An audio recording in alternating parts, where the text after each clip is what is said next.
নমস্কার বন্ধুরা, সবাই কেমন আছেন? আশা করি সবাই ভালো আছেন। জানি কারোর মন ভালো নেই, পরিস্থিতি ভালো না, তাও বলবো ভালো থাকুন, সুস্থ থাকুন, নিজের খেয়াল রাখুন। আর আমার আরও একটা নিউ ব্লগে আপনাদের স্বাগত। দেখতে থাকুন আমার নিউ ব্লগটা, আপনাদের ভালোই লাগবে। গ্রাম তো ঈশ্বরের এক অপরূপ সৃষ্টি। চলুন একটু গ্রাম থেকে ঘুরে আসি। তো আমার সারাদিন কাজের ফাঁকে একটুও নিজের দিকে খেয়াল রাখার সময় পাই না। আমি কেন, কোনো মাই ভালো করে পারে না।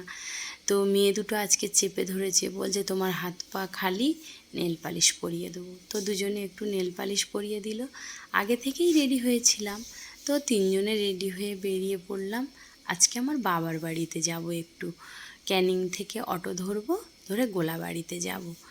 তো যাওয়ার পথে অটোতে গ্যাস শেষ হয়ে গেছিলো, তো গ্যাসের পাম্পে গিয়ে দেখি গ্যাস ভরছে, সেখানেও একটা মেয়ে কাজ করছে। কিন্তু দেখুন, সমস্ত জায়গায় মেয়েরা কাজ করছে, কিন্তু মেয়েদের নিরাপত্তা কোথাও নেই। ওই দিকে রাস্তাটা দেখুন, ওই রাস্তা দিয়েই আমার বাবার বাড়িতে যেতে হয়। আমরা সবসময় ওই রাস্তা দিয়েই যাই। হঠাৎ করে অটোওয়ালা দেখছি একটা নতুন রাস্তা ধরেছে। আমি বললাম যে এদিক দিয়ে কোথায় যাবে? বলল এদিক দিয়েই যাব, চলুন, ভালো লাগবে, এদিক দিয়ে অনেক কিছু দেখতে পাবেন।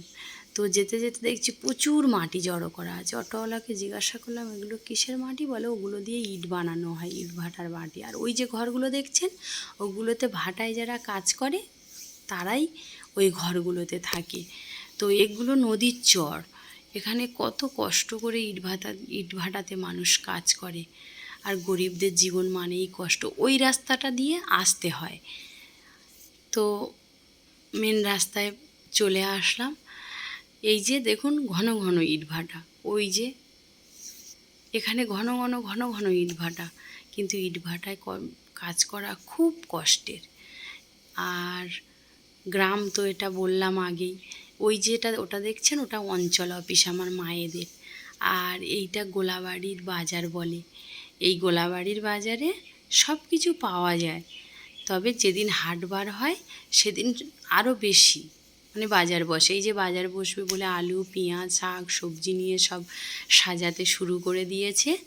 তো বাজারে আমরা ভেবেছিলাম একটু ফল কিনবো মায়ের জন্য, বাবার জন্য, একাদশী তো। তো সেটা আর কেনা হয়ে উঠলো না, কারণ সে ফল ব্যাপারী ফল সাজিয়ে রেখে কোথায় চলে গেছে। তো ফল পাইনি বলে আমরা বেরিয়ে পড়লাম, আবার অটো ছেড়ে দিল। তো এইটা মাতলা নদীর একটা স্রোত, এখানেও ইটভাটা। তো নদীর চরের পাশে যেগুলো ছোট ছোট চর পড়েছিল, ওগুলোতে লোক ঘিরে নিয়ে নিজেদের দখল করে নিয়েছে। আর এইটাকে বলে কাচারি ঘাট, এই জায়গাটাকে। তো এই কাচারি ঘাট থেকে এসে এইটাই আমার বাবাদের মেন রোড।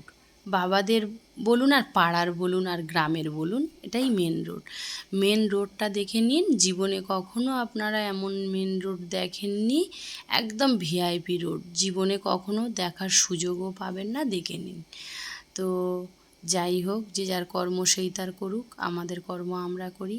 আর এই যে আমার বাবাদের গ্রামের রাস্তা, এইটা আমরা সারা জীবন কাদা মারিয়েছি, আর এখন সবে ঢালাই হলো 1 বছর।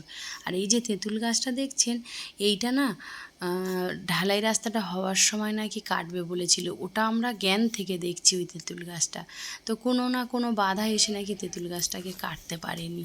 সত্যি কি মিথ্যে জানি না, শোনা কথা বললাম। তো কুমড়ো ঝুলছে দেখুন। তো এখানে প্রত্যেকের বাড়িতে আপনি সব রকমের সবজি পাবেন, সব রকমের সবজি, কুমড়ো, লাউ, কচু, উচ্ছে, ঝিঙা, তারপরে তোমার মানে আমি নাম বলতে পারবো না, প্রচুর সবজি। কচু বাগানটা দেখুন। আর বর্ষার সিজনে তো ধানের চাষ হবেই, ধান চাষ শুরু হয়ে গেছে। আজকের ব্লগটা এই পর্যন্ত। সবাই ভালো থাকুন, সুস্থ থাকুন।